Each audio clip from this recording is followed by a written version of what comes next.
Hot topic PSC chairman అంశం. అవును, నిన్నటి నుండి పిఎస్సి చైర్మన్ పదవిపై రాజకీయ రగడ కంటిన్యూ అవుతోంది. కాంగ్రెస్ బీఆర్ఎస్ నేతల మధ్య మాటల యుద్ధం నడుస్తోంది.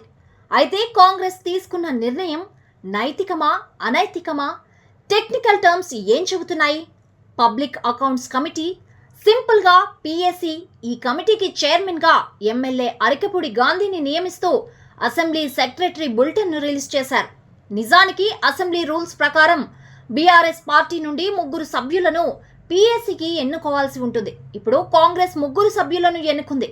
వేముల ప్రశాంత్ రెడ్డి, గంగుల కమలాకర్, అరికపూడి గాంధీని ఎన్నుకుంది. అయితే అరికపూడి గాంధీ కాంగ్రెస్ కండువా కప్పుకోవడంతో ఇదెక్కడి న్యాయమని ప్రశ్నిస్తోంది బీఆర్ఎస్.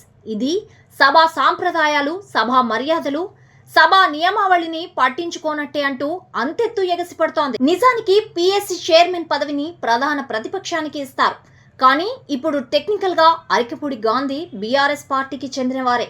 ఆయనపై అనర్హత వేటు వేయాలని ఇప్పటికే స్పీకర్ను కోరింది బీఆర్ఎస్ పార్టీ.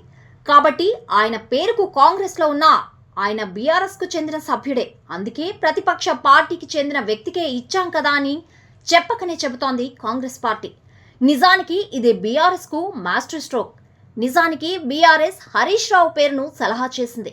అయితే వ్యూహాత్మకంగా గాంధీ పేరును తెరపైకి తీసుకొచ్చి ఆయనకు పదవిని కట్టబెట్టింది. అయితే తనకిచ్చిన పిఎస్సి చైర్మన్ పదవి బాధ్యతలను సమర్థవంతంగా నిర్వహిస్తానంటున్నారు అరికపూడి గాంధీ. ప్రస్తుతం తాను ప్రతిపక్ష పార్టీలో ఉన్నాను కాబట్టి పిఎస్సి పదవి ఇచ్చారని చెబుతున్నారు. అంతేకాదు, అనర్హత వేటుపై కూడా ఆయన స్పందించారు. కోర్టు నిర్ణయం ఏదైనా తాను గౌరవిస్తానని చెబుతున్నారు. అయితే ఈ విషయంలో నిజంగా బీఆర్ఎస్కు విమర్శించే హక్కు ఉందా? ఈ క్వశ్చన్కి ఆన్సర్ లేదని చెప్పాలి. ఎందుకంటే ఇలాంటి సంస్కృతిని స్టార్ట్ చేసింది బీఆర్ఎస్ పార్టీనే కాబట్టి.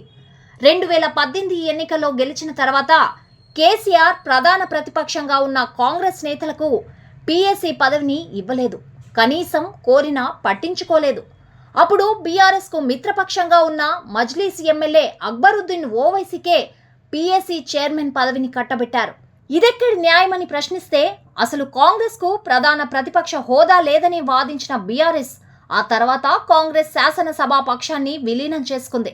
మరి ఇప్పుడేమో కాంగ్రెస్ అన్యాయం చేసిందంటూ నెత్తి నోరు బాదుకుంటోంది.